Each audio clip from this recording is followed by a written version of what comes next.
Husličky z Javora.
Príjemný utorkový večer, milí priatelia a priaznivci folklóru, vitajte pri počúvaní ďalšieho vydania relácie Husličky z Javora.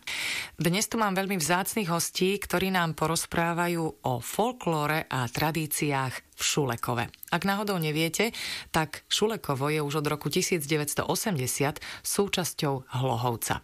Folklórna skupina Šulekovo z Hlohovca si v tomto roku pripomína 50. výročie svojho založenia. Aj o tom sa budem dnes rozprávať s mojimi hostiami.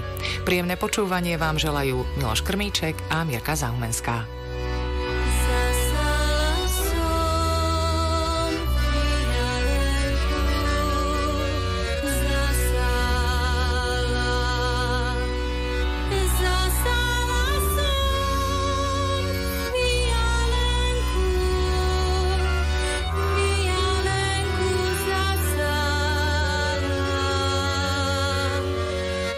It's not a show.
No a po piesňach zo Šulekova mi dovolte, aby som u nás v štúdiu privítala spomínaných dvoch vzácnych hostí.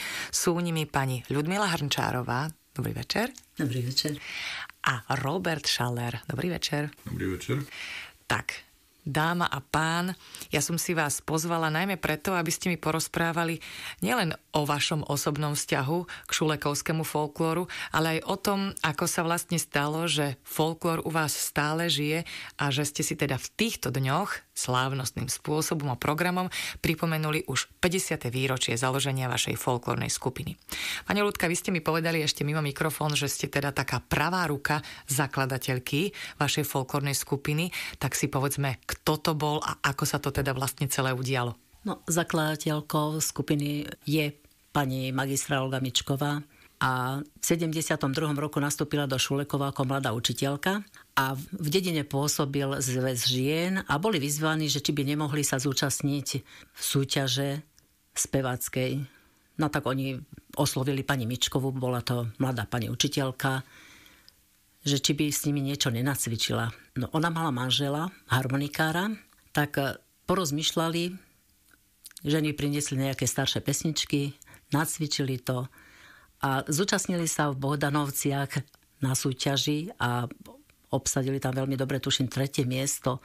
Tak ich to tak povzbudilo, tak potom tí ženy nosili, zbierali od tých babek nejaké pesničky, tak potom pani Mičková s manželom chodili po tých starých ľuďoch, ozaj to vtedy boli 80-90 ročné babky, ktoré si pamätali tie piesne a nahrávali ešte aj na Kotúčovi, sa mi zdá, že magnetofón vtedy, potom na kazety a strašne veľa tých piesní ponahrávali, po večeroch chodili, nahrávali po babkách teda tie pesničky. Vola, ktoré sa aj opakovali, vola, ktoré boli trochu zmenené, jedni babky to tak vedeli, druhá babka to ináč vedela trochu. No ale tak na základe toho sme potom mohli vydať aj spevník z tých piesní. Sú to piesne zo Šulekova. Takže v 73. roku sa to vlastne celé rozbehlo vďaka jednej aktívnej pani, ktorú teda srdečne pozdravujeme aj takto cez náš rozhlasový éter, pani Olge Mičkovej. Pán Schaller, taká otázka na vás. Vy ste muzikant, ktorý teda hráva asi aj iné, nielen folklórne záležitosti a nie ste Šulekovčan, ako som sa dozvedela, ale možno povedzme si trošičku o tom, ako sa interpretujú tie piesne v Šulekove, aký je ten základ a možno miera štilizácie pre potreby tej vašej folklórnej skupiny.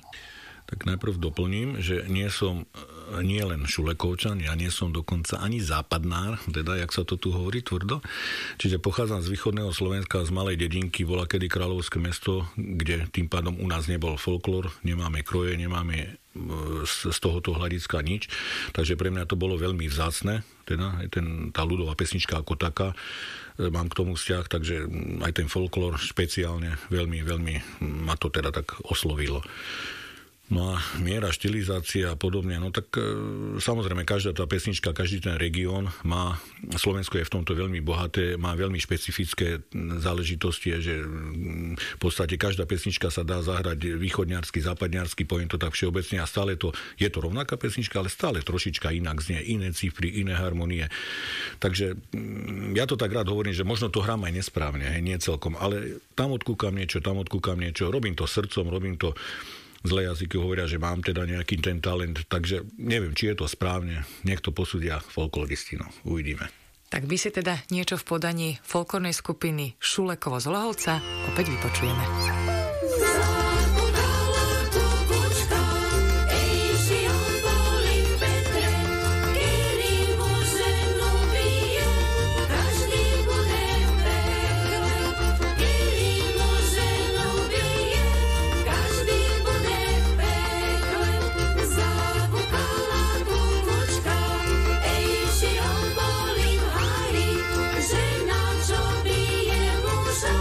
Zažívaje vrát.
udržať folklórnu skupinu v dedine, ktorá je vlastne súčasťou mesta, asi nie je jednoduché, tak skúsme si povedať niečo o tom, že kto vlastne tvoril a tvorí tú skupinu dnes, ako je to možno s takou so vzdelaním hudobným tých ľudí, ktorí sú členmi folklórnej skupiny, či je to vyslovene vec iba ich osobného nadšenia, prípadne nejakých väzieb alebo tej tradície v rodine, že sa tam spievalo a odovzdávalo. Ako to vy máte? No, ja si myslím, že v Šulekovi ani tie tradície také neboli, ako napríklad v Červeníku, že celá rodina folklórna, mama, otec, deti, babka bola folkloristka. Tam sa to tak ináč, teda z rodiny v rodine, z pokolenia na pokolenie predávalo. U nás je to skôr taká, myslím, že srdcová záležitosť, že koho to chytí, jak napríklad mňa to chytilo, keď som ich videla, keď mali 10. výročie, tak potom robili také vystúpenie v Šulekove, ku dňu žien asi. A som ich videla, jak robili svadbu, no mne sa to tak hrozne páčilo, tie piesne v krojoch boli, tak vtedy ma to chytilo za srdce a hneď som sa teda vyzvedala, ako sa medzi ne dostať, čo sa mi aj podarilo. Takže už tých 40 rokov chodím medzi ne a to boli obyčajné ženy, všetko. Aj tie, čo začínali, to, jak napríklad teta Vašijová, nie, to bola úplne zamladá, teda spievala, tancovala, myslím, že v Trenčine v nejakom súbore, keď tam bola učnica, ale potom teta Levčíková, to úplne obyčajné ženy z dediny, naučili sa tie beresecké pesničky v tvrdom náreči.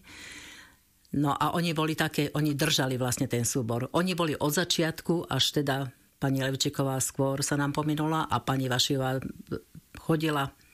No myslím, že pred 2 rokmi skončila, čo už ako tak nevládala, mala už zdravotné problémy, ale ozaj ona bola taká srdcom, aj dušou, folkloristka, jej mama vedela všelijaké zvyky, pamätala si pesničky, čo teda ja som ani není ako rodačka zo Šulekova, teda ja som z južného Slovenska, tam som vyrastala, ale keď sme sa presťahovali do Šulekova, takže u nás v rodine to nebol ani kroj, ani piesne a svokra teda, tá je Šulekovčanka, bola teda a aj tá ma obliekla do kroju, keď som začala chodiť, ale ona si nepamätala ani pesničky nejaké, ani zvyky, lebo oni mali role, ich bol 8 dievčat a oni museli robiť na rolách, takže ja neviem, či ani nechodili večer na zabavy.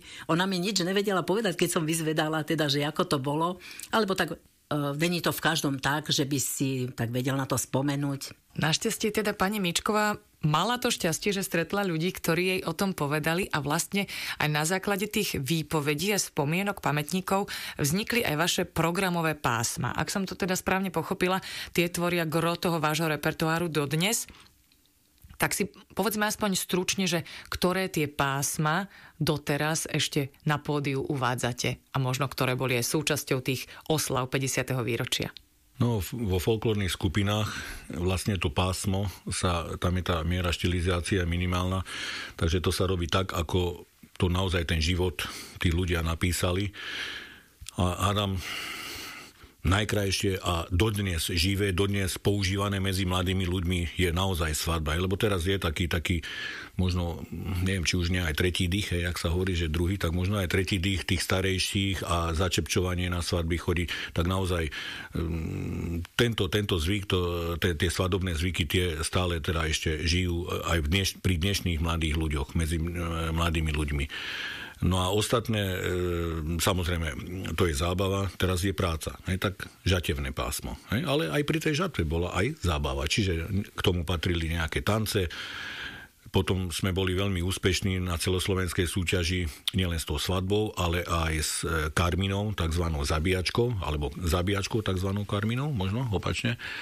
No a tiež sme tam mali rôzne postavy, aj farára, a ten farár Jožko Kajtar to tak hral, že tam verím tomu, že niektorí ľudia sa rozmýšľali vážne, či nepôjdu k nemu aj na spoveď. Tak to hral úplne normálne, to sme nechápali, však Jožo, ty si sa tuším minul svojmu povolaniu, normálne perfektne to hral, tak fakt ozaj mali sme. No a ako vznikali vlastne tie pásma? jak to hovorí pani Mičková vlastne v tom našom programe, ku ktorému sa dostaneme, je tam také videjko zostrihané, tak ona vlastne to zozbierala od tých babiek a stále má ten základný scenár a teraz tam sa niečo pridá, niečo ubere, hej, a stále proste, ale musí byť ten scenár z nášho regiónu, nemôže tam byť niečo, ja neviem, zo Zahoria, zo stredu, z východu, zo západu, z juhu, jak ja hovorím, hej, žiadne svetové strany, ozaj len od nás a ona to tak svojím a zase, ona nebola obyčajný, teda má to vzdelanie, teda, tak, ale naozaj tým talentom a tým srdcom a ja hovorím stále klobúk dole. K 50. výročiu a k programu, ktorý si Šulekovčania pre oslavu svojej folklórnej skupiny pripravili, sa ešte dostaneme a my si v tejto chvíli opäť v ich podaní niečo vypočujeme.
Všetko robí, najradší žnem v poli, nárs ma odzhýbaná, môj chrbátik bolí. Nárs ma odzhýbaná, môj chrbátik bolí. Čo bolí chrbátik? To zahoja očka, keď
My sme si ešte mimo mikrofón povedali aj to, že piesne zo Šulekova už majú aj svoju knižnú podobu, nejaký ten piatok, ale zaujímavé je, že zozbierať a zapísať sa ich podarilo až dávno potom, čo vznikla vaša folklórna skupina. No a na to, ak som teda správne pochopila, ste si prizvali aj takých trošku fundovanejších odborníkov, čítam tu mená Jožko Lehocký a teda údajne bol pritom aj žiaľ už nebohý Marian Veselský. Ako vlastne táto zbierka vznikala? Či je to záznam vášho repertoáru, alebo priamo títo zberatelia sa opäť vybrali za pamätníkmi? No tento spevník vznikol vlastne z tých nahrávok. Pani Mičková im poskytla tie nahrávky, čo mala, a oni to teda zapísali, znotovali, zapísali do spevníkov, sem tam možno trošku niečo upravili, až to nebolo melodicky, lebo však tí babky šeli, ako si to pospievali, takže vlastne to z tých nahrávok, čo pani Mičková niekedy nazbierala, lebo však to ozaj, už tí ľudia nežijú. Keď to bolo pred 50 rokmi, čo ona natáčala tie piesne od nich, tak tie babky už dávno nežijú. To boli 80-90 ročné babky. Už dneska by to nikto asi nevedel a sme jej ozaj veľmi vďační, lebo keby to ona vtedy nebola pozbierala, nejaký folklór by v Šulekove nebol, nejaké pesničky by sme beresecké nepoznali a sú nádherné, fakt. My si teraz pomôžeme našim rozhlasovým archívom a krátky rozhovor s pani Olgou Mičkovou si vypočujeme. Tam v tomto okolí neexistoval žiaden záznam o nejakej piesni, o zvykoch, o tancoch. Chodila som z domu do domu, zozbierala som množstvo materiálov a darilo sa nám hneď od začiatku. Hneď na prvom vystúpení sme vyhrali okresnú súťaž, dostali sme sa na krajsku, odtiaľ hneď na Mijavu, do Východnej a už takto začali naše úspechy.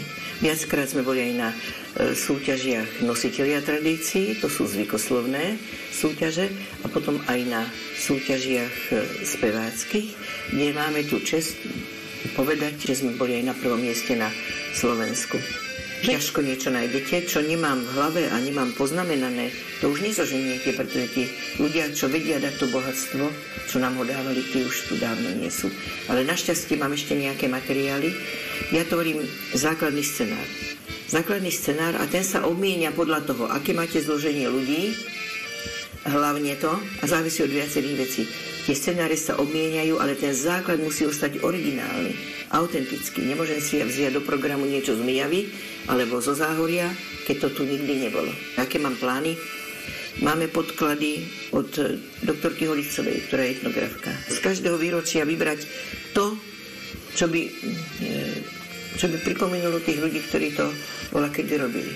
A všetky tie výročia, niečo zo svadby, niečo z Regrudského, niečo zo žatevného pásma, niečo zo zabíjačky alebo po zabíjačke.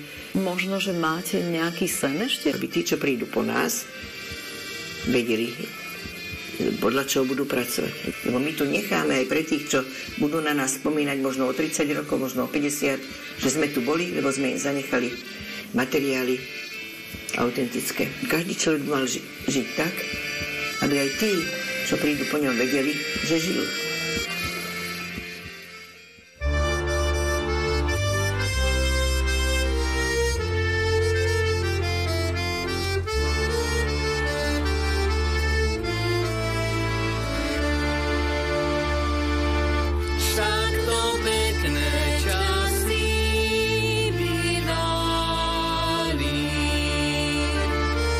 Keď sme my dva spolu sedali.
Čia, že je hento divečka.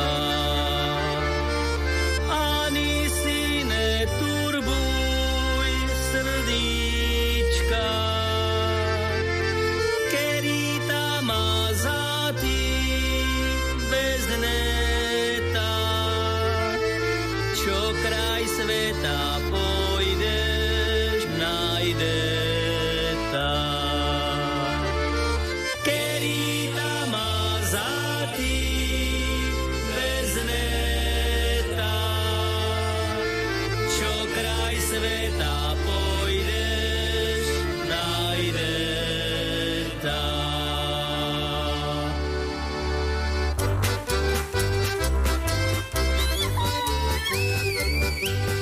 Tuším sa, ty má milá, tuším sa nám nahnevá, tuším si, ty povedala, že ty ma už tak nemáš. Tuším si, ty povedala, že ty ma už tak nemáš. To sa môže milý stať, že sa môžeme tak nehať, ale ty to ľúto prinde, keď ja budem s iným stáť. Ale ty to ľúto prinde, keď ja budem s iným stáť. Anička na sobách a Janíčko v okne stál, a tak žalostne zaplakal, na mamičku zavolal. A tak žalostne zaplakal, na mamičku zavolal. Ach, mamička, mamka má, pojďte sa len podívať, či mi to nemá ľúto byť, keď uvidím s inými. Či mi to nemá ľúto byť, keď uvidím s inými. Rozkvitli hrušky aj ryby zle, už ten môj najmilší k nám ide. Mamka mi hovorá, že sa k nám šuhajko dobýva. Mamka mi hovorá, že sa k nám šuhajko dobýva. A ja som za stolom sedela, tak som si sve srdci myslela, či mu mám otvoriť, alebo slovíčka premlúdiť. Či mu mám otvoriť, alebo slovíčka premlúdiť. Keď som mu dvere otvárala, tak som mu rovno povedala, čo tu chceš, čo tu máš, však si ty inšej divča hľadáš. Čo tu chceš, čo tu máš, však si ty inšej divča hľadáš.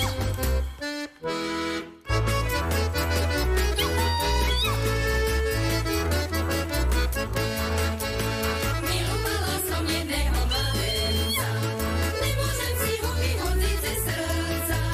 Tak mi leží v srdci moje hlboko, jak jeden od tej zeme vysoko. Tak mi leží v srdci moje hlboko, jak jeden od tej zeme vysoko. A nech ho máma mniška nebránte, a neví mi moje srdce neránte. Veď ja nemám na tom svete iného, čo by ma on pomilovať ja jeho. Veď ja nemám na tom svete iného, čo by ma on pomilovať ja jeho.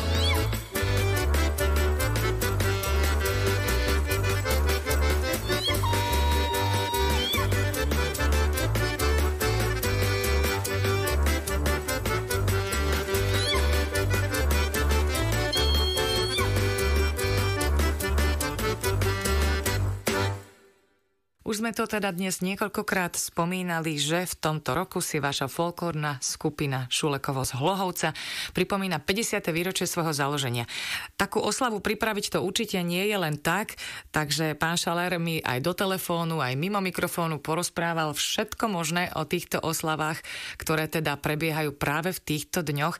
Tak si poďme povedať, ako je koncipovaný ten program, z čoho ste vychádzali a možno kto vám pri jeho zostavovaní pomáhal, keďže pani Mičková žiaľ už zo zdravotných dôvodov nemôže byť tohoto celého procesu účastná.